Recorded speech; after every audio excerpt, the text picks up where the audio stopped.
Engine বন্ধ করে দেওয়ার পরও চলছে গাড়ি। ছোট পাথর, বোতল বা পানি ঢেলে দিলে ঢালুর বিপরীতে উপর দিকে গড়িয়ে যাচ্ছে সেগুলো। অদ্ভুত এই দৃশ্য দেখা যায় সৌদি আরবের মদিনার ওয়াদিয়ে জিন নামক উপত্যকায়। হজ বা উমরা করতে আসা মুসল্লিরা একবার হলেও জায়গাটি দেখতে যান। বহু বছর ধরে মানুষের বিশ্বাস এখানে জিনদের উপস্থিতি রয়েছে, আর সে কারণে ঘটে এসব অদ্ভুত ঘটনা। আসলে কি জায়গাটি জিনেদের বাসস্থান, নাকি এর পেছনে রয়েছে অন্য কিছু?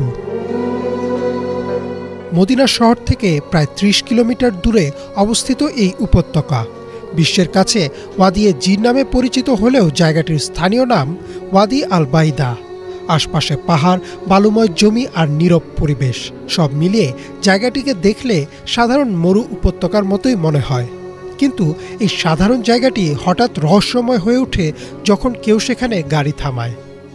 আরব নিউজে প্রকাশিত একটি প্রতিবেদনে বলা হয়, ওয়াদিয়ে জিনে গাড়ির ইঞ্জিন বন্ধ থাকলেও, এমনকি নিউট্রালে রাখলেও তা নিজে নিজে চলতে থাকে উঁচু রাস্তার দিকে। শুধু গাড়ি নয়, বোতল, পাথর কিংবা পানি পর্যন্ত গড়িয়ে উপরে উঠতে দেখা গেছে। এই ঘটনার ভিডিও ও বর্ণনা অনেক পর্যটক ট্রিপ অ্যাডভাইজর এবং অ্যাটলাস অবস্কিউরার ভিজিটর রিভিউতে দিয়েছেন। এছাড়াও সামাজিক মাধ্যমেও পাওয়া যায় এমন ভিডিও।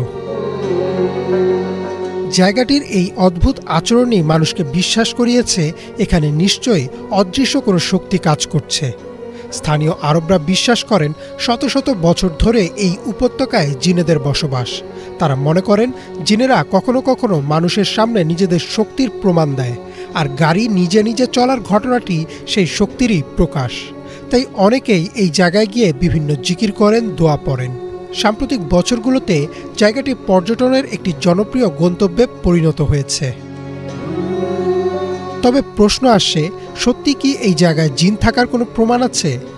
ইসলামে জিনের অস্তিত্ব নিয়ে নিশ্চিত প্রমাণ রয়েছে। পবিত্র কোরআনে সূরা জিন সহ বিভিন্ন স্থানে জিন জাতির কথা উল্লেখ আছে। পাশাপাশি রাসূলুল্লাহ সাল্লাল্লাহু আলাইহি ওয়াসাল্লামের একাধিক হাদিসে জিনেদের কথা পাওয়া যায়। কিন্তু কোনো সহিহ হাদিস, তাফসির কিংবা ইসলামিক গ্রন্থে ওয়াদিয়ে জিন নামক নির্দিষ্ট স্থানে জিন বসবাস করে এমন কোনো তথ্য পাওয়া যায়নি। তাই বিষয়টি নিয়ে আলেমদের মধ্যে মতভেদ রয়েছে।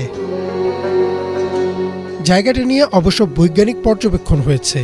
গবেষকরা স্থানটি পরিদর্শনের পর জানিয়েছেন এটি আসলে একটি গ্র্যাভিটি হিল বা অপটিক্যাল ইলিউশন, অর্থাৎ জায়গাটির চারপাশের ভূগঠন, পাহাড়ের ঢাল, রাস্তার বক্রতা এবং দৃষ্টিভ্রম সব মিলিয়ে এমনভাবে কাজ করে যে দেখলে মনে হয় রাস্তাটি উপর দিকে উঠেছে, কিন্তু আসলে সেটি নিচের দিকে নেমে গেছে, আর তাই গাড়ি, পানি বা অন্যান্য বস্তু নিজে নিজে গড়িয়ে চলতে থাকে। অ্যাটলাস অবস্কিউরার সংগ্রহ অনুযায়ী পৃথিবীতে এমন আরও বহু জায়গা রয়েছে, যেমন ভারতের লাদাখের ম্যাগনেটিক হিল বা দক্ষিণ কোরিয়ার মিস্ট্রি রোড, যেখানে একই অভিজ্ঞতা পাওয়া যায়। রাস্তা আসলে ঢালু হলেও দূরের পাহাড়ের অবস্থান ও দৃষ্টিকোণের কারণে মানুষ সেটাকে সমতল বা উঁচু মনে করে।